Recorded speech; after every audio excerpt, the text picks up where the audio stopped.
Good afternoon, Tuscaloosa, Internet World, West Alabama. Everybody who's watching us on BamaCentral and BamaCentral.com. This is the Joe Gaither Show right here on BamaCentral and BamaCentral.com. You're watching us on YouTube, Facebook, Twitter, listening to us on Spotify, Apple Podcasts, and on Amazon. Of course, I am Joe Gaither. You can follow me at Joe Gaither6 on all the social media accounts.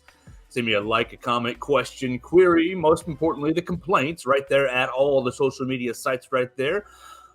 Join us on our other BamaCentral Broadcasting Network podcast, Blue Collar Unplugged. We are 18 days away from Alabama tipping off, so Blue Collar Unplugged with Jacob Pickle, Matthew Gibson, and Blake Byler will be cranking up full time here pretty soon. We had a lot of fun on Wednesday talking to the who's who in SEC Media Basketball edition up in Birmingham, and then we were also up there on Thursday talking to Christy Curry, Loyal McQueen, and Sarah Ashley Barker. So we appreciate everybody who gave us a little bit of time this week. If you missed any of those episodes, you can check them out right there on all the platforms I just mentioned. But we are back to talking football. Yesterday, we talked to Dan Harrelson of VolsWire.com, and he was very, very gracious with his time. Right after coming on the road, he drove from Knoxville to Birmingham, so he just landed and gave me 30 minutes of his time. So that was great yesterday as well. So we are on to the third Saturday in October. It's Football Friday. What do we do every week, every Friday on BamaCentral.com? It's Football Friday. We're going to have a lot of fun. We're going to be joined by all of our BamaCentral friends, and we're going to talk about Alabama and Tennessee, the third Saturday in October. Alabama losing last year. The streak was broken, but now Tennessee tries to start their own streak. You cannot have a winning streak until you win 2 games. So we'll see what Josh Heupel and Joe Milton and them boys bring to Tuscaloosa. More importantly, the Tennessee defense. How Alabama's offensive line can work against the Tennessee defense.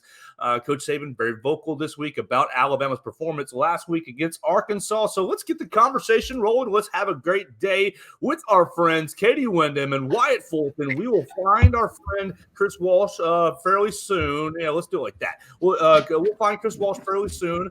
I think Austin Hannon said he's calling out for the day. He's gotten too many picks correct, so he wants to give everybody else a chance to shine. So without further ado, Katie Windham, how are you doing today?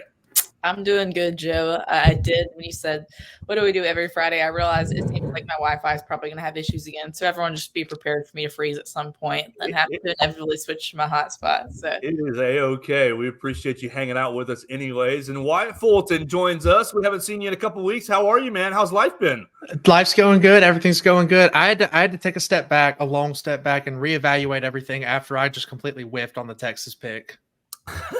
Well, we're gonna hopefully you get the next UT pick correct as Tennessee comes to town. Obviously, big game for Alabama. You got a couple factors playing in. One, obviously, you got to keep your lead in the SEC West. 2, you've got to hopefully, get revenge. And you can read Will Miller's revenge piece right there on BamaCentral.com. You got caught up with Paul Feinbaum, Bill Battle, and several other Baron Huber, Knoxville native Baron Huber, about the Alabama-Tennessee rivalry. So you can read that right there on the cover at BamaCentral.com to talk about revenge. And then really, you got kind of the lackluster performance last week at play. So 3 kind of real interesting aspects at play for Alabama this weekend. Katie Windham, how has your week gone as you've thought about this game? Everybody, kind of wakes up on Sunday feeling some kind of way, and now that we're here on Friday, the feelings or thoughts may have changed. How have you felt about this weekend's matchup with Tennessee? I just feel like the more the week goes on, it's kind of odd the way our football coverage goes, and that the week is so front loaded as far as like us talking to the players and Saban, and then my off day is Wednesday, so I'm not there with Saban on Wednesday. But like I feel like things do change throughout the week, and this Alabama team I just can't figure out. We see them at A&M win a tough game on the I think the one thing we've seen is the resiliency to win, which is what Saban has said, which that, at the end of the day, he talked last week, which is what I wrote about you got to stop just winning the games but beating the opponents. At the end of the day, as long as you win all the games, you're going to be in a good position, even though we've kind of looked at some interesting scenarios this week of what could happen at the end of the year if there's a bunch of undefeated, conference champions. But I don't know. I haven't watched Tennessee a ton this year. I watched a little bit of the end of their game last week against A&M when I got home from Bryant-Denny. They were, I mean, they deserved to win that game, but they were also fortunate in a sense to win it at home with some of the turnovers that A&M had, which credit to them for forcing those turnovers. But this is a Tennessee offense that struggled a little bit, and this Alabama defense is really good. So it's going to come down to, I think, what it's come down to all year is, can the Alabama offense do enough? Because I think the defense is going to do enough to be able to win you this game and a bunch of the games moving forward. Wyatt, Fulton, same feeling. What have been your thoughts, and how has it changed throughout the week? I've actually seen a lot of people shift their focus, saying how, Tennessee's really struggled on the road dating back to last season and things like that. And so with this being in Bryant-Denny, I think Alabama's given a much better chance. Tennessee, like I said, Tennessee struggled on the road. Georgia, South Carolina last season, at Florida this year, all were big issues on the road and things like that. And really and truly, it's going to come down to Alabama's offense. Can they make the plays when they need to make them? 100%. And Tennessee, this will be their first real road game since the Florida game, and they've only really gone out of Neyland Stadium that one time against Florida and put on kind of a putrid performance in a place where a lot of Tennessee fans were feeling like this was their year to win down in the swamp. Kind of came out and fell flat on their face at Florida. And I guess if you guys have listened to the show a whole lot, I don't have a very high opinion of Florida. So it's going to be interesting this weekend. The real question, I guess, the next major question, and Wyatt, you'll go first here, and then Katie will talk about it after that, is the offensive line. The Alabama offensive line has been, has been up and down. I mean, you watch their performance against A&M. Yes, you gave up 5 sacks, but you also handled their pressure in a lot of other places and allowed Jalen Milroe to find Jermaine Burton in certain areas. Okay, so last week, Alabama gets the running game going a good bit against Arkansas, but you also gave up 5 sacks again and 3.5 to Landon Jackson, defensive end, right off the edge around Caden Proctor and Elijah Pritchett. So the focus has been on the left tackle, but the whole offensive line has shifted and shuffled all year long. You've seen Darian Dalcourt in the starting lineup. You've seen TJ Ferguson get a lot of reps. Now he's been a little injured. Coach saying that he's a little bit more closer to 100%. Jaden Roberts jumping into the starting lineup. You've seen lots of combinations on the offensive line, and there have been moments where the offensive line has looked like you want it to look. You only gave up 2 sacks against Middle Tennessee. Sure, it's Middle Tennessee, but you played pretty well in certain spots, but also pretty poorly in other spots. Coach Saban this week, Wyatt, saying that the offensive line issues haven't necessarily been a physical issue, but have been a communication issue. He talked about one of the sacks that Elijah Pritchett gave up to the inside, saying, you had help. Caden Proctor gave up to the outside, saying, if you know you have help to the inside, why get beat to the outside? You got to kind of play to your schemes a little bit. So Wyatt, what's going to be, look, we're 8 weeks in now. What's the thought process on the offensive line? When are we going to see some consistency, and what's it going to take to see a good 60-minute performance on both passing and running the football out of the offensive line? I think it's a lot. Yeah, obviously, Caden Proctor has struggled early this season and things like that. And so really and truly, teams are like, we've played enough games at this point that teams are seeing this on film. Teams will watch the last, 4 or 5 games. Well, they've seen Caden Proctor consistently struggle the last 4 or 5 games. So they're going to keep sending extra pressure at him, send blitzes his way, which is making him have to process a little bit faster, make him have to realize, okay, I need to recognize where my help is, and I need to be able to identify who's coming on a blitz and things like that. So I think being able to help him, like Coach Saban had said, with Tyler Booker being on that left guard spot, I think that's very helpful. I also think maybe adding a chip or a block, or, keeping the running back in to block, or maybe adding a tight end over there. I know we have several tight ends that are very good blockers and things like that. So just kind of adding some help to Caden Proctor. And of course, the entire offensive line as a whole has really struggled this season. So I don't know if necessarily they may need to, break the huddle faster or get to the line of scrimmage. I don't know if obviously Texas A&M, a stadium like that can really mess with your communication and things like that. So it gets a little bit tougher to kind of decide, okay, this blitz is coming from here and I need to help somebody out. So, but just maybe break the huddle a little bit quicker, or, I'm no offensive line expert, obviously. So, take it with a grain of salt, what I'm saying. Well, the next game that any of us coach will be our first. Actually, no, Katie coached an A-Day game. Yeah, Katie coached an A-Day game. So she's got a little more experience than the rest of us. Katie, what's the confidence level? We've heard many ideas of how to fix it, and Wyatt threw out a bunch of them. But what's the confidence level that it's going to be improved this weekend now that we're 8 weeks in? I mean, mine is not super high that things are going to change 8 weeks in, even though there has been a huge, emphasis on it. I think we saw actually a super honest moment with Saban on Monday. Not to say that he's not always honest with us, but I'm not going to say that he always is. When he, I can't remember if it was Rodak asked him one of the other questions about the offensive line, when he said, you would like to hope that if we make the switch from right to left with J.C. Latham, that would solve all the problems. Then but then you don't know who you're going to put at right tackle. And he said, no one knows the answer to that. I think that was a little vulnerable, honest moment for Saban. They don't know. Obviously, they've been trying to figure out what the answer is at offensive line. They've tried 2 different guys at left tackle. You have put in a different guy, a guard with Jaden Roberts, and I think that's helped some the last couple weeks. But I also think maybe with all the questions this week about the left side of the offensive line to Saban and the players about the young guys on the left side, I think maybe I've had a little bit more of a human moment of realizing that, Proctor's a true freshman. Pritchett's a redshirt freshman, didn't really play last year because of his shoulder injury, I think, something he had in the offseason. He is a redshirt freshman, right? Because he did redshirt last year. Yes. Yeah. I think he had a pec or a shoulder issue last year, but he didn't really play. Yeah.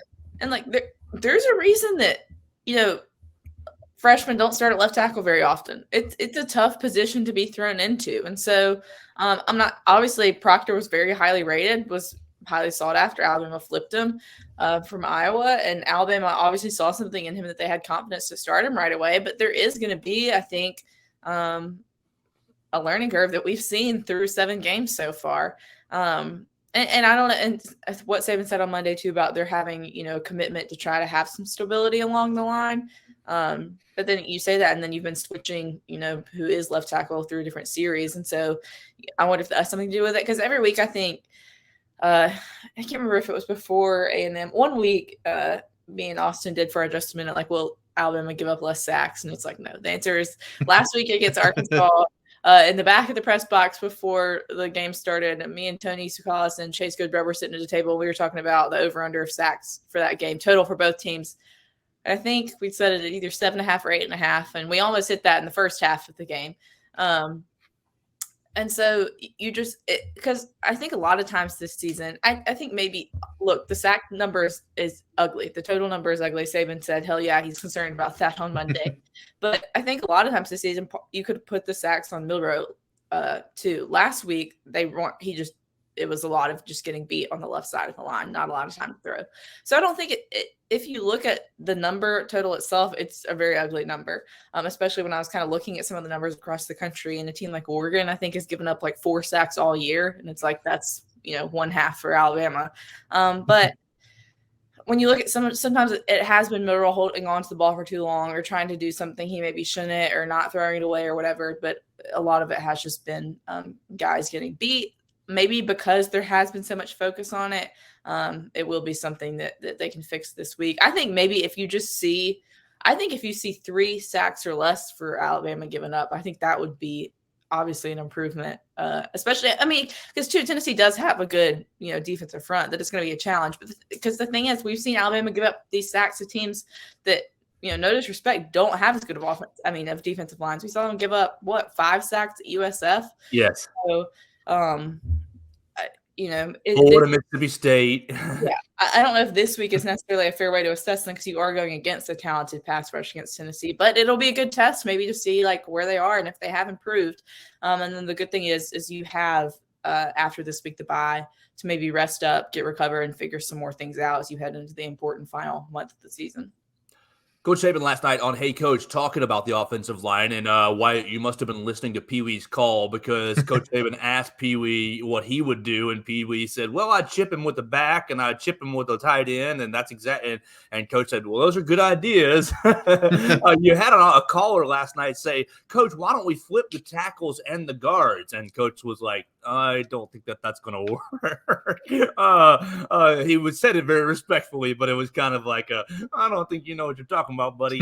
But Coach alluded, Katie, to your point as well, that Caden Proctor and Elijah Pritchett are young players, and he basically talked about the effects of the transfer portal, where you've seen. He said, "Oh, we lost juniors and seniors, and we've replaced them with freshmen and redshirt freshmen." And he said sometimes that takes time. He said everybody wants to just think Alabama can replace a player and they're going to get an all-pro NFL level type player, but that's not always the case. And so it's going to be interesting. It's going to be interesting this weekend.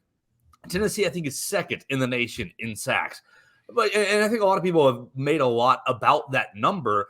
But you went into the A&M game, and A&M was top 3, top 4 in the nation in sacks. And yes, they did get after Milroe for 4 or 5 sacks. And to your point again, Katie, that Milroe did hold on to a couple of balls, a couple of passing opportunities too long. But you're still able to have good pass protection throughout the game and find Jermaine Burton, find Isaiah Bond underneath a little bit. The running game wasn't really that good, but you're able to throw the ball over 300 yards, and the offense put up the 26 points. You would have had 32? No, you would have had 30, right? You would have 30 with the field goal block if it had not been called for a blindside block. So yeah, Alabama's had pass protection issues and had offensive line issues, but they found ways, to the very first question, they found ways to basically get around that throughout the entire season. Tennessee's offense has struggled in similar fashions, not necessarily in the running game. Their running game has been very, very strong throughout the year. But Joe Milton, he's dealt with lots of accuracy issues. He threw an interception into the end zone against Texas A&M. Yes, they beat South Carolina, but threw a bad interception right over the middle of the field early in the game. I'm wondering if this Alabama, the defensive backs. Now, our man Austin Hannon reported that Malachi Moore was going to be questionable, and that seems like a small step back from last week's availability, and that's a little upsetting or concerning from the Alabama side. But if Malachi Moore is able to go, the defensive backfield, I think, might have an opportunity to really get after Joe Milton and make some turnovers. You turn Tennessee over, you can turn a close game into a comfortable game real early. So, Katie, talk about what we saw last week from the defensive backs without Malachi Moore, but also what he can add to this to the unit when coming back in.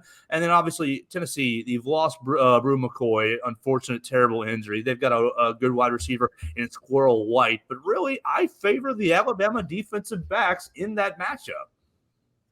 Yeah, I agree. I think me and Austin talked about it on Just a Minute this week. I think a big difference in that Arkansas game last week, not just the offense struggled in the second half, but the defense has done a good job this season of getting turnovers, but they weren't able to get one on Saturday. And I think that kind of hurt the team as a whole in the offense, because we've heard the players talk about how the offense and defense feed off of each other.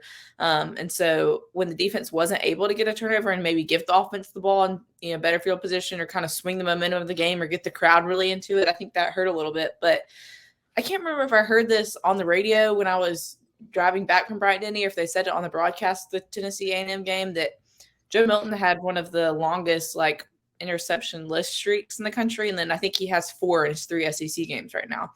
So it is a big opportunity for the Alabama defense, especially the defensive backs, to get kind of back into that interception mode. I wrote about that 2 weeks ago, how they already have as many interceptions this season as they did all of last year, which that might have been a little bit of a writer's curse or jinx before the game on Saturday, since they didn't get one. But it is a big opportunity for them. I think last week maybe we saw in that second half against Arkansas a little bit of Malachi when he was out and other guys were playing in the different positions, some of the miscommunication and maybe guys not being in the right spot, or some guys getting beat that aren't There's a reason they haven't been the starters this year and are kind of the second string. So it will be big for that defense if he's back. But I also think if he doesn't go, you've now had 2 weeks of practice with guys in those positions.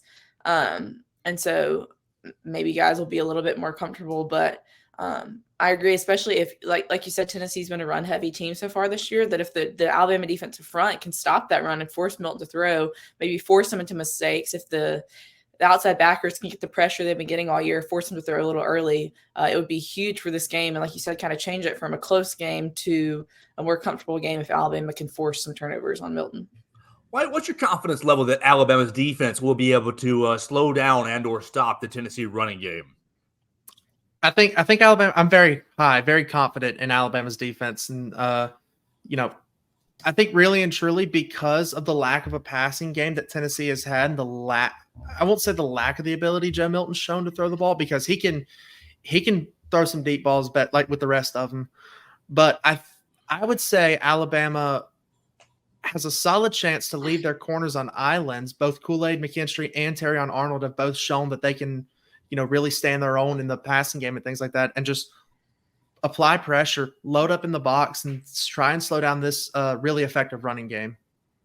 All right, so we're joined now by Christopher Walsh, the owner of BamaCentral.com, all of our bosses, and the man, the myth, the legend. We want to know, Chris, we've talked about just general thoughts on Tennessee. We've talked about Alabama's offensive line issues so far. We talked just a little bit on the Tennessee defense against Joe Milton just now. But I want to know about the significance of the third Saturday in October from you. I want to know about really, because obviously last year's game really ramped things up, but you went 16 years in a row of Alabama dominance. And now with Tennessee's win last year, the game this year, and then the pending schedule changes going forward, kind of a big picture question on the significance of the Tennessee rivalry, where it's been, where it is now, and maybe where it goes with it, maybe not being on the schedule each and every day. Well, but first, I want to know, how are you doing today? How's your Friday going? I'm fine. It's good to see you guys. I like how Wyatt has the Princess Leia headphones on, and so it's great to see Katie, our rock star lead writer. And I'm not slighting you, Joe. Always good to see you. So there we go. All right, now that I got everybody,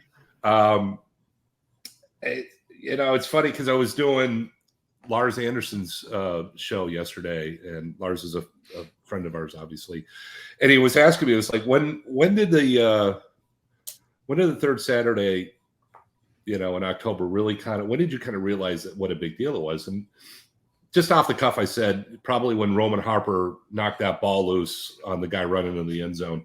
And I thought about it beforehand, or I thought about it a little bit last night. I was like, you know what, that's not actually right. And I'm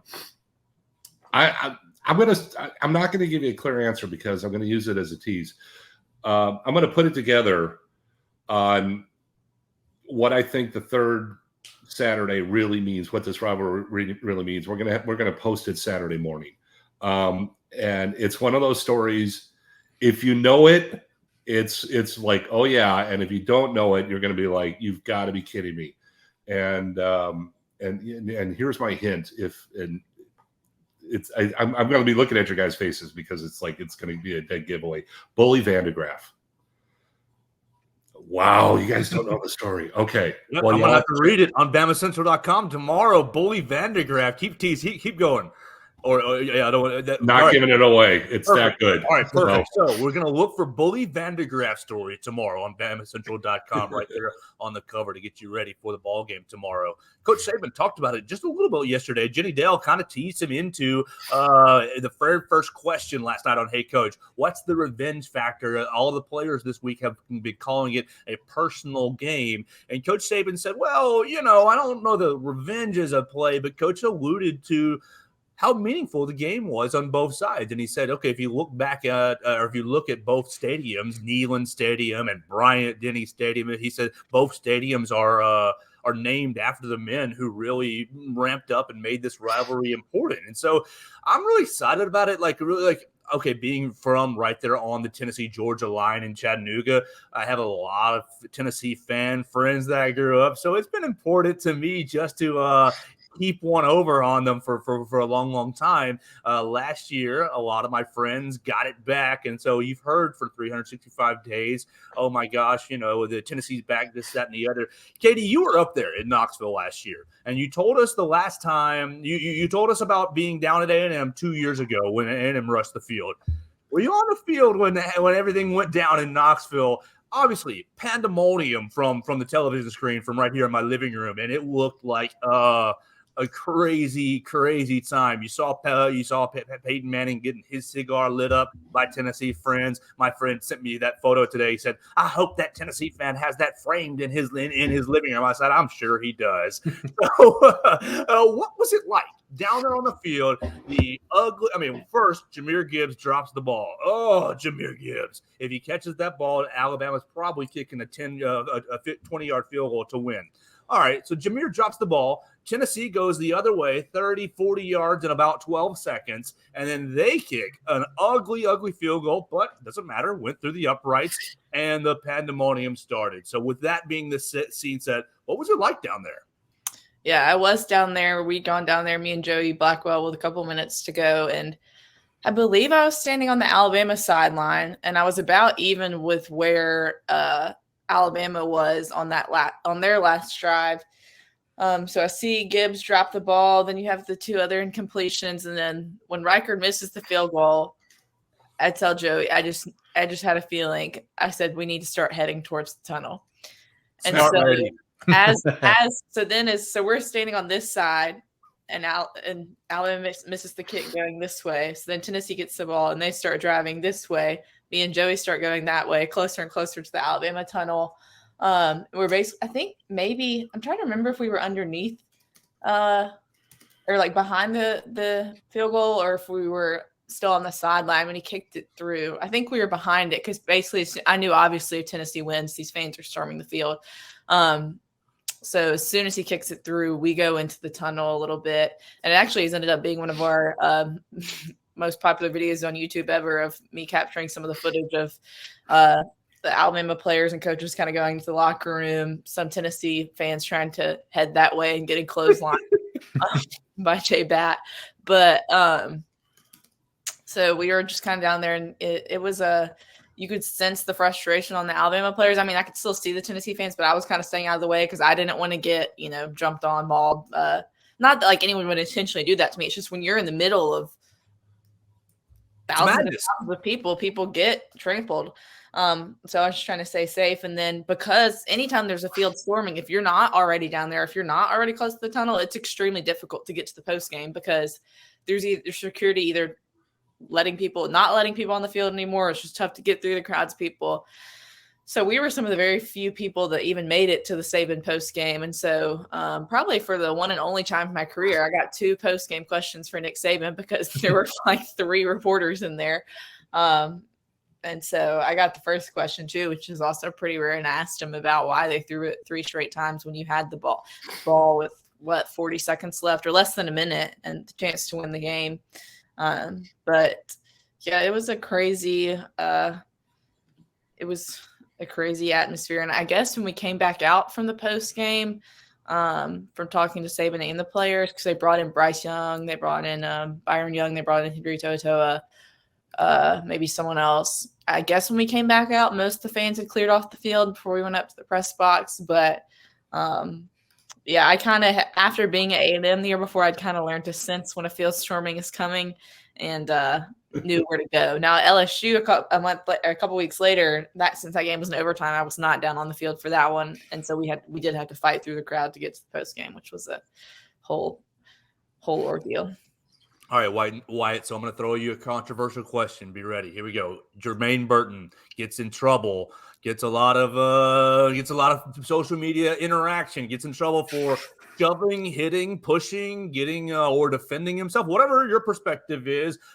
He was making contact with a Tennessee fan, a female fan, which I don't really love that very much. But I also kind of feel like if you storm the field, you're taking your own well-being into your own hands. All right, so first part of the question is your reaction to Jermaine Burton, Coach Saban not really suspending him. And then secondly, you saw Jermaine Burton 2 weeks ago against A&M, put up a great game, and really was vocal, was pretty demonstrative throughout the game. He got himself an unsportsmanlike conduct. He also had some demonstrative moments against Arkansas last week. So what are we going to expect from Jermaine Burton this week with the backdrop of, oh my gosh, I was the kind of subject, the center of attention after the game for my antics. You can talk about field storming if you want to, please do. But really throw it back into context of this weekend. What can we expect out of Jermaine Burton this weekend against Tennessee?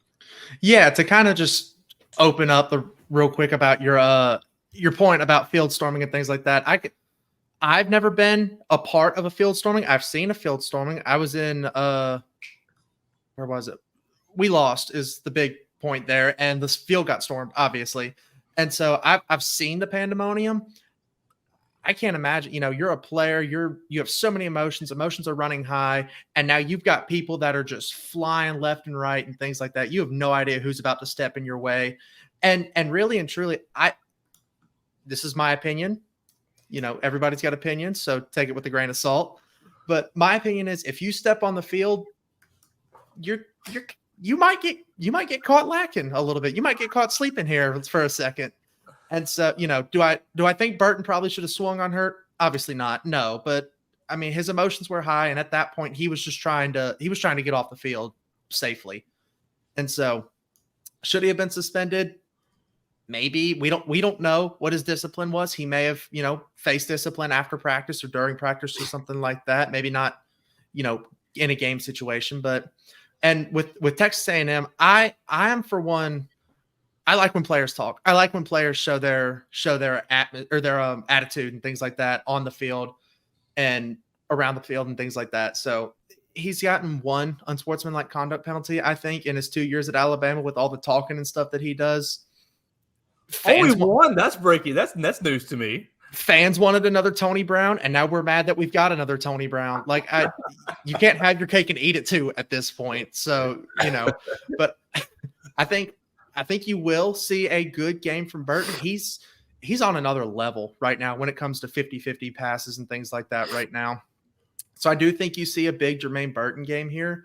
If he gets going early, I'm not going to say, he's going for another 200 yards like he did against A&M, but I do think you see a score, and I do think you see a big Jermaine Burton game here.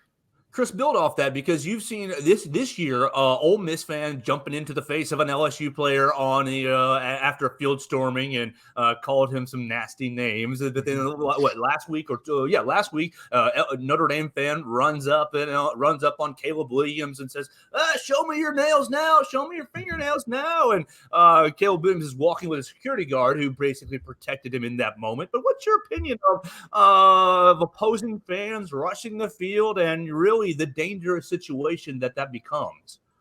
It is dangerous. And I know I'm going to get kind of called the guy, get off my lawn kind of thing when I say this. They got to stop it. It's really, really dangerous. And the first time I was actually on a field when it was stormed was Arizona State. And you would probably sit there and go, why on earth are they storming the field? Arizona State. It's a big rivalry. Yeah. And so what's up? I was in Arizona when Arizona won and they stormed the field. I was at Arizona State when Arizona State won the field, stormed the field. And then, and this is really odd, I was there when the Arizona Cardinals clinched a playoff spot and the fans stormed the field. Swear it's true. Right up Red Sea. They're scary. And like when the kick six happened, I had an Auburn guy. He's running. He's not looking where he goes. Totally ran me over. I could have been seriously hurt. And I'm 6'4". But you get plowed into from behind by a guy running full steam. Yeah, it hurts. But like at the Arizona State game, I sat there and watched guys. I was in the tunnel, and the goalpost is right in front of the tunnel, and I'm watching these guys trying to climb it, and they're being total idiots. And one of them lands straight down on his head. I was like, I just saw somebody die, And fortunately, the guy ended up being, okay. But it's probably the least potential for damage is actually to the football players themselves, because they've got pads. They can put on a helmet if the fans are being moronic. But you got that many bodies squishing together. You never know what can happen. Anyway, so there's my get off my lawn speech. But they got to do something to stop this, curtail it. But that environment at Tennessee was absolutely unreal, and because Alabama had won, 15 games in a row? Mm-hmm. Those fans, the term I was using when the game was going on, was like, these fans are foaming at the mouth. Yes. I mean, and look, we know college football fans are crazy. We know Alabama fans are crazy. We know Tennessee fans are crazy. It's a different kind of crazy. But you put them in a situation like that, holy cow, what an environment that was. So you tip your hat a little bit to Tennessee for pulling off the win. Josh Heupel, staff did it. They did what they had to do to win the game. But it's, you keep hearing the SEC talking about, we're trying to figure out ways to stop this. I don't know any way to do it except for you put 50 security guards, at every single, exit entrance and basically, do something like that. That's not going to work. It's not going to happen. So, what was the question? I just wanted you to build off the field storming. That's all, and you did a perfect job. My thought to stop it, Chris, and my biggest idea to stop it is when Tennessee storms the field. All right, big win. Well, Alabama, obviously, they're coming back to Tuscaloosa this year already on the schedule. Well, if Tennessee storms the field last year, Alabama gets to host the next 2 games instead of you get the game that's already on the schedule, but the following year as well is back in Tuscaloosa as well. So you sacrifice a home gate, you sacrifice a city of an economic impact of a home weekend as well, and the fans have to come to Tuscaloosa 2 years in a row. That's or maybe just somewhere down the line, but This is really kind of a unique thing for Alabama. Like I'll never forget when I was on the field, South Carolina game when Stephen Garcia pulled off the win, with Spurrier, and I'm standing next to Tony Barnhart, Mr. Football, Mr. College Football. I'm like, Tony, you ever been on a field that's been stormed? He said no. I was like, it's dangerous, watch out. And just as I said it, this fan comes running out of nowhere. The game's not even over yet. Sure. And 3 cops tackle him on the sideline right behind Tony. And Tony's like, what's going on, kind of thing.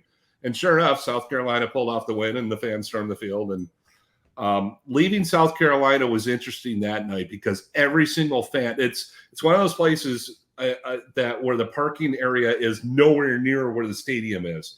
And after a win like that, the people who are doing the shuttle service, they're out celebrating. So you had to walk all the way. Every single South Carolina fan made sure to stop every reporter they saw and scream at them. It's really fun.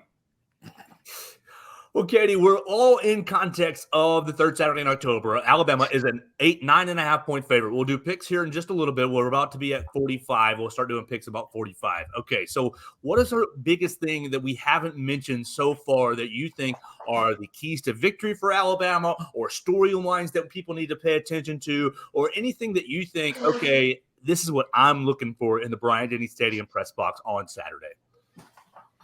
I think just from an Alabama perspective, will this be the game that they finally put it together? Saban said, or after Saban said the thing last week about not just winning the game, beating the opponent, I went around and asked all the players they brought out about that. And I think all of them said something along the lines of, we have to play a 60-minute game. So is this the game that they play 60 minutes? Okay. You're 8 games into the season now. Is this a game that we see Alabama put together a complete performance on defense, offense? Are they able to have a balanced offensive attack where 3 weeks ago at Mississippi State, we saw Alabama run the ball. 2 weeks ago, we saw them pass the ball at A&M. Last week, we saw them have a successful first half, and then the second half was just like neither on offense. So is this the game that we see a more balanced performance from Alabama, a complete 60-minute performance where they either don't let off the gas, or because Saban was kind of asked about that a lot on McAfee yesterday about how do you play it with a lead, and or 3-point win, you lost the game. Yeah, if any of us dared to say anything like that ever, it would not be good. But yeah, that's kind of the thing I'm looking for. And like always, kind of like that, what I hit on earlier is I think the turnover battle is going to be big in this one.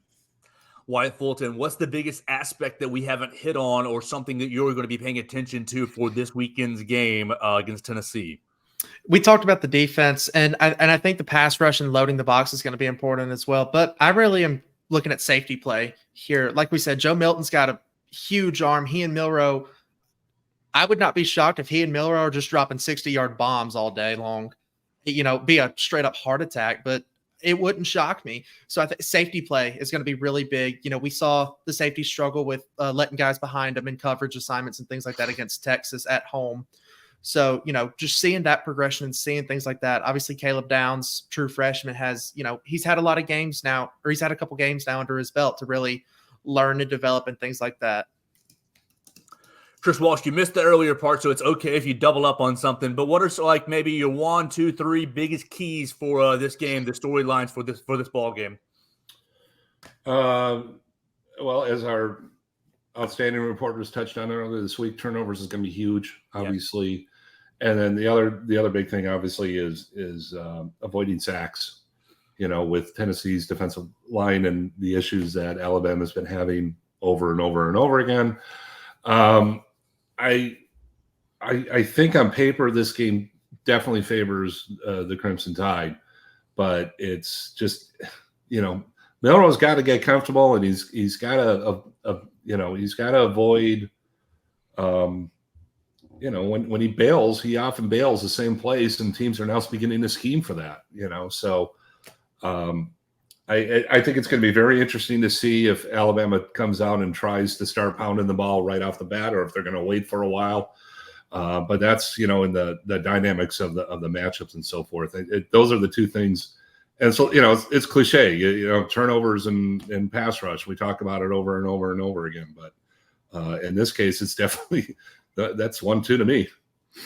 All right, so I'm really kind of stealing from everybody a little bit, but I'm going to go with Tim Keenan, Justin Aboigbe, and Jaheim Otis as really your biggest, your most important players, because Tennessee last year spreads you out way wide. You've got to be able to stop the run with just your 3 guys, and you have to give Dallas Turner and Chris Braswell a chance to rush the passer, and you do that by really having strong interior play. I think Tim Keenan has been a breath of fresh air for the Alabama defensive line. Jaheim Otis maybe started a little slower, but obviously he was hampered by small injury. I think Justin Aboigbe, his return from last year's neck injury has been so crucial. You saw him SEC co-defensive lineman of the week against A&M, get the safety, force the safety, and get a sack. I think those 3 guys, if they can win their matchups, will put Alabama into such a strong position to win the game. And really, on top of that, if you look at the new version of the 2023 Cheetah package, it is absolutely evil. You've got one of those defensive linemen, whether it be Otis or Aboigbe, gets in there. Sometimes it's Jamarian Latham.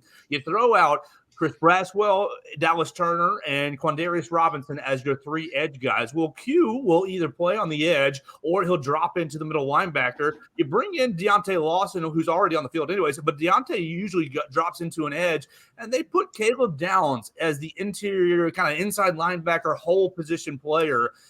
The athleticism that goes into, I know everybody likes Will Anderson and loved what he did for the program, but the combined athleticism of that unit, I think, is much more effective than last year's unit. And so I think you're going to see that a lot. If Alabama can force Tennessee into 3rd and long by playing good on 1st and 2nd down, you slow down the offense, and then you're able to get into your sub package. And that way you can get after Joe Milton and force him into making some bad decisions. Hopefully, ideally, we'll see. So we're at right about 45, and it's time to make some picks. I've got 4 SEC matchups. Obviously, Alabama and Tennessee makes for the 5th, and I've got 3 bonus games on the board with national implications. So we'll do it kind of like we did last week. We'll go right around the board. We'll go Katie, Wyatt, Chris, and then we'll flip around and go Chris, Wyatt, Katie, and we'll start with Mississippi State and Arkansas, the bottom of the barrel in the SEC West. 2 teams that Alabama has already defeated. Katie Windham, Mississippi State is on the road at Arkansas. Will the Hogs get their first SEC win at home under Coach Pittman this year? Yes. I mean, I think this is obviously it's a must win for Arkansas if they want to get to a bowl game this season, which I think ideally coming into the year they would have been playing for a little bit more than that. But the way the schedule's gone this year, it hasn't. So I'm going to say Arkansas wins at home. Wyatt Fulton. I think, Arkansas is heavy on my heart here. My wife is an Arkansas fan, so last week was very stressful for me in the stadium. But I do think Arkansas gets their first SEC win at home this week. If Arkansas loses as Pittman drops to 10-21 in the SEC, which he's a better coach than that. But what makes this one kind of tough is I was really impressed with Mississippi State when Alabama faced it earlier this season. I'm going to go with the home team. I'm going to go with Arkansas. I don't feel good about it, but I'm kind of like with Katie. I'm like, yeah, okay.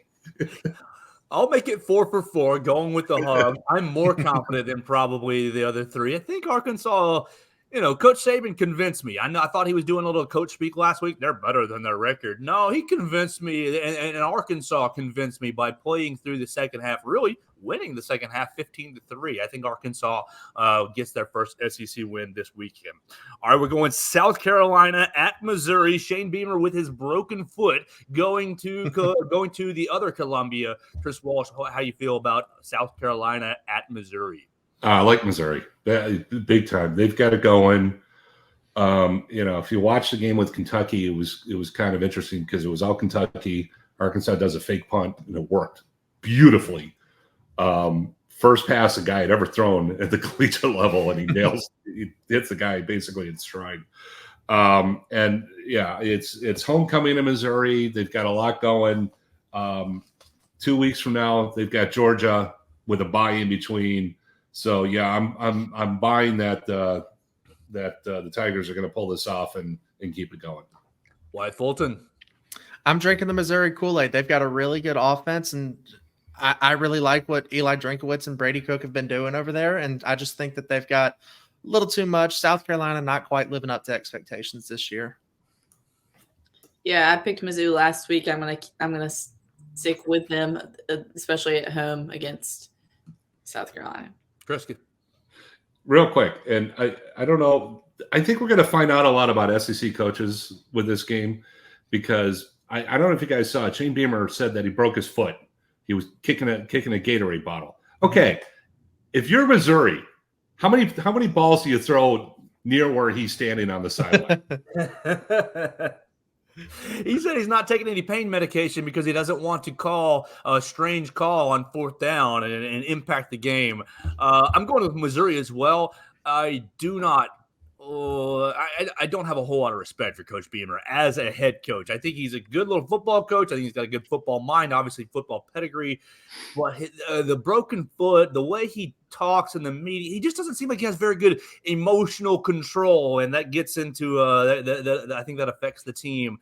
I'm going with Missouri as well, and I think Shane Beamer may not be long for the maybe on the future Alabama analyst list here pretty soon. Hey, let's just hope that he doesn't take his shirt off and wave it around in the air like another coach. We'll keep it rolling. Number 13, Ole Miss at Auburn. Auburn got their tails whipped last week down in Death Valley. A certain writer in the state of Alabama suggested that Lane Kiffin should be fired if he loses to Auburn this weekend. Katie Windham, you're first up. Are you taking the Lane train, or does Hugh Freeze get themselves get what? That'll be their first SEC win. Yeah, they lost to A&M, lost to Georgia, lost to LSU. Will they get their first SEC win? I don't think so. I don't think the Auburn offense can keep up with the Ole Miss offense. I think it might be a little closer than people think. Someone told me, which I haven't fact-checked this. This is what I was trying to look up really quick, that Ole Miss has only won at Jordan-Hare like 3 times ever or something like that. I was looking that up right now, yeah. Yeah, so I think, they've only won – they have a 3-17 record at Auburn. So it might be a little closer than people think, but I just don't – because the Auburn crowd will be hyped. They're looking for that first SEC win, but I watched a lot of that Auburn LSU game when I was last Saturday, and this Auburn offense, I don't see how they can keep up with Ole Miss. They stinky. Yeah. They're not good. With really feel? Auburn is a freaky environment. First off, I don't know what they've done at Jordan-Hare to make that environment just so tough to play in, but it is difficult. Ole Miss is kind of getting that same voodoo treatment that Alabama gets whenever they go to Jordan-Hare. It's a night game in Jordan-Hare. Auburn's a different animal at night. If they go with Robbie Ashford, I like Auburn's chances. I just don't think they're going to go with Robbie Ashford, so I'm going to take Ole Miss in that offense. It's kind of a weird answer, but everything with Auburn's weird. So I mean, it's very fitting. So well done. The Hugh Freeze Bowl. Exactly. It's going to be. There's going to be some extra on this for that alone. The Auburn crowd I think is going to be interesting on this one, but I just don't see Lane coming up short on this one. Ole Miss has got too much going in its direction, so I'm taking the Lane train. I'm taking Joey Freshwater. There we go.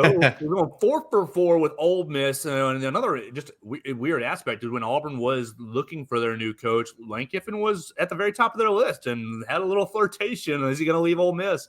So it's going to be interesting. That'll be a lot of fun to watch. Maybe we'll catch the second half or maybe the fourth quarter after Alabama and Tennessee finishes. I'm going to Ole Miss as well. An easy pick, but just a fun game. Our Army is going to LSU. The only real point I want to make or a question I want to ask is how appropriate do you guys feel that it is that LSU is painting their end zones camouflage in honor of hosting Army? I know it's Army and obviously the service academies, but not very often you see the home team paying homage or paying respect, on the field for the opposition. And just a funny quip, will that make it difficult for either team to find the end zone?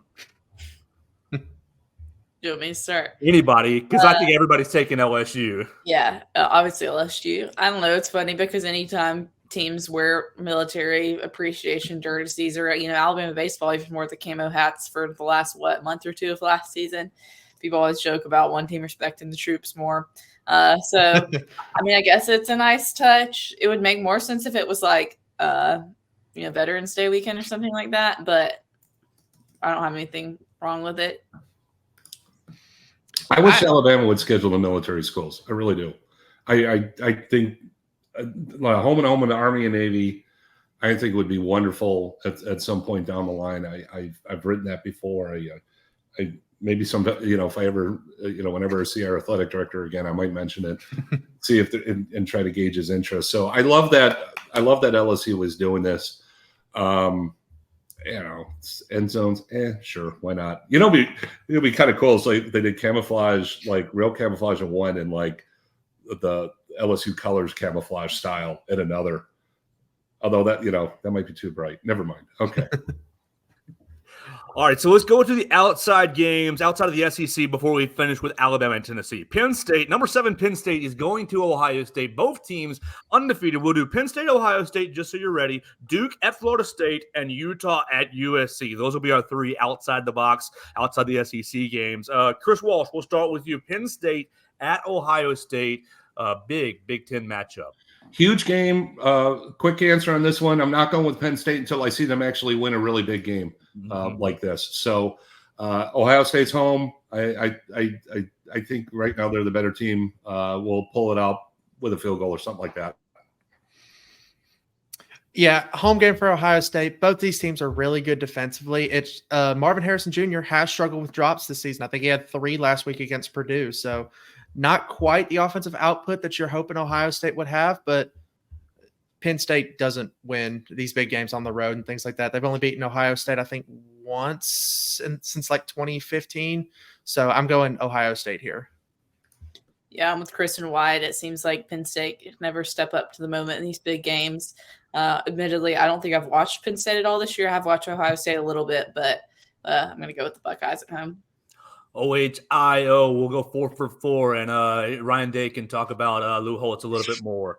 All right, Duke at Florida State. Will Florida State falter? Florida State looking like if they continue to do what they're doing, they might be one of the 4 in the playoff. Katie Windham, will the Duke Blue Devils pull off an upset? You know what? Why not? Just spiced up. We've been going with the home team a lot so far. The favorites. Duke has a good quarterback. They've shown some good things this season. Had the one tough loss.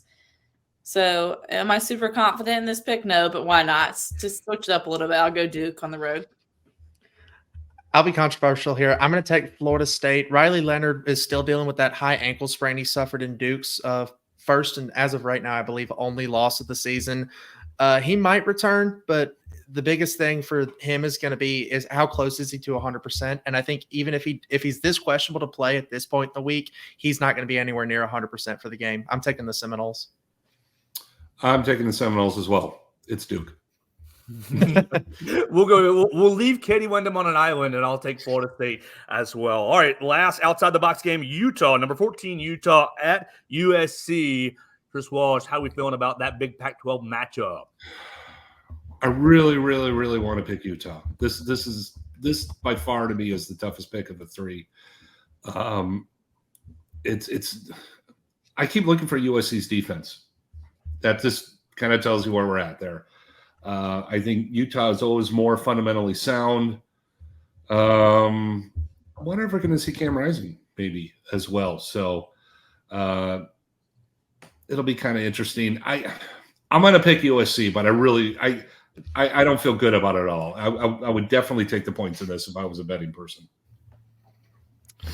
This is where I'll differ from Chris. I'm going to take Utah. Utah's a really physical team, especially for the Pac-12. And as we saw last week, as we saw against Utah twice last year, a Lincoln Riley team gets punched in the mouth and they don't know how to respond. I think Utah's going to do that again, and it'll be tight, but I do think Utah pulls it. I'm kind of like Chris. I've been looking for USC's defense, but Utah's offense has been bad so far this year. I just looked at their scoring output, and I don't know if they've scored more than 20, or out of the 20s range once. But if Cam Rising comes back, that'll help. I think I'm going to go with USC though at home. All right, we'll make it nice and split. I'll take Utah. I'll take Utah to kind of pull off the upset and leave USC 2 losses in a row.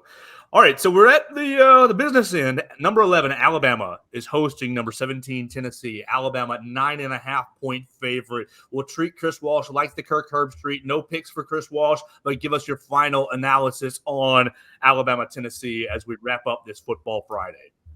I think the revenge factor is definitely going to be in play here. I think Alabama's going to be geared up for it. And we're going to get some more shove the ball down their throats offense if they can pull it off. So I think Alabama fans are looking for a little payback, and they got a little bit of a reminder that college football isn't quite as easy as they kind of anticipate. Great atmosphere. Should be a lot of fun. Wyatt Fulton, last comments and your pick, Alabama and Tennessee. Last comments. This is really just going to come down to the trenches, and we say that just about every week. But really and truly, the trench play is where this is going to be make or break. I've got Alabama winning. I'm going to say 28-21. We like that. Katie Windham, you'll be in Bryant-Denny Stadium in the press box right there for BamaCentral.com, leading all of our coverage. How are we feeling about the third Saturday in October? I think Alabama's going to win. I don't know. I'm not going to pick them to cover this week because I feel like when I've done that, I've been wrong. So, which means they probably will cover. But yeah, I'm with Wyatt. I think it'll probably be in that 7-point range. I feel like 9.5 is a little high. But then again, like we talked about earlier, if Alabama is able to force Joe Milton into some mistakes, some turnovers, I think they do cover. But I'm going to go with Alabama wins, but doesn't cover. Oh, gosh, I've been thinking about it all week long. I guess I'm down to it, nailing down the pick. I'm going with Alabama as well. So we'll go 3 for 3, taking the Tide to win. I think the revenge factor, as Chris alluded to, is going to be too large. And I think that, you'll get just one more mistake out of Joe Milton than you will out of Jalen Milroe. Maybe Milroe takes more sacks, but Milton turns the ball over more. I think that's going to be kind of like which mistake is more deadly, taking sacks or turning the ball over. If you can let James Burnett punt the ball away to Tennessee rather than Jalen Milroe throw the ball to Tennessee and set them up on the 10-yard line like he did against Texas, I think that's a better odds for you. All right, I'm going to the Alabama's going to cover. I think Alabama's going to cover. I'm going 31. I'm going 31-20. 31-20. I think you're going to get a couple bombs over the top, and you get the cover on the last drive or two. I think it's going to be close all the way throughout. It's going to be a lot of fun on Saturday. Alabama covers. Alabama wins. You go into a bye week. We're going to have a lot of fun on the bye week at BamaCentral.com, talking about a lot of interesting things, probably highlighting some basketball a little bit more as we're, 18 days away from basketball season getting rolling away for women's and men's. We were up in Birmingham for both days talking to or hearing from Nate Oates and talking to Christy Curry. If you missed any of those episodes, you can check them out on YouTube, Facebook, Twitter, right there at Bama Central's YouTube channel, or subscribe, rate, and review us at Spotify, Apple Podcasts, and Amazon on your favorite podcast platforms. You can check out all those interviews. Big thanks to Greg Sankey and Coach Wimp Sanderson joining us just a little bit. Greg Sankey was a little reluctant, but he gave me some of hhis time. It was great. I really appreciate that so much. You're going to be able to follow Katie Windham, Austin Hannon, who else? Blake Byler, Edwin Stanton. We got 5, right? So is it Matthew jumping in the press box or someone else? Will Miller. Will Miller. Oh, my man, Will Miller. You'll be able to follow everybody over at Bama Central right there in the press box. We'll have live updates right there at BamaCentral.com, and we'll have all kinds of coverage pre and post. We'll let you know what Malachi Moore, Tresman Marshall, and everybody else who's kind of banged up, what their status is early in the day. You can check it out at live updates. And then, of course, you can follow us after the game. We'll be in the room with Nick Saban. We'll be in the room with Josh Heupel. Win or lose for either side. We'll cover it very, very well at BamaCentral.com and set you up for the bye week next week. Everybody gets a little bit of a breather. Coach Saban said he's going to the lake on Thursday night next week. Going to the lake Thursday night. Going to be watching film from Thursday night, celebrating his birthday. Last thing, real quick, what would you get Coach Saban for his birthday, Katie Windham, if you can get him anything? I don't know. I can't even ever figure out what to get my dad for his birthday because he gets whatever he wants for himself. And I feel like Saban's the same way. I mean, heck, he was talking to McAfee yesterday about trading Ferraris. So I don't think I have anything in my budget for Well, Coach Saban's birthday is next week, and we'll have to see what we all get him from the beat next week for his birthday. We'll check him out. Still on Monday, he'll be up in Birmingham, I believe. So Austin Hannon will be up there for that little bit, and it'll be a lot of fun to cover him on the bye week. We'll get out of here for the day. Make sure you follow us at Bama Central on Twitter /X, at Bama Central SI on Instagram, at Alabama Crimson and Tide on Sports Illustrated on Facebook. You can follow Katie Windham at Katie Windham _, at Wyatt Fulton at Fulton W _ for him on the X machine, at Writing Walsh for Chris Walsh as well. I am at Joe Gaither 6. This has been another edition of the Joe Gaither Show on Bama Central and BamaCentral.com. We'll keep it rolling next week. It's a bye week, but we will still have a full week right here at Bama Central and BamaCentral.com.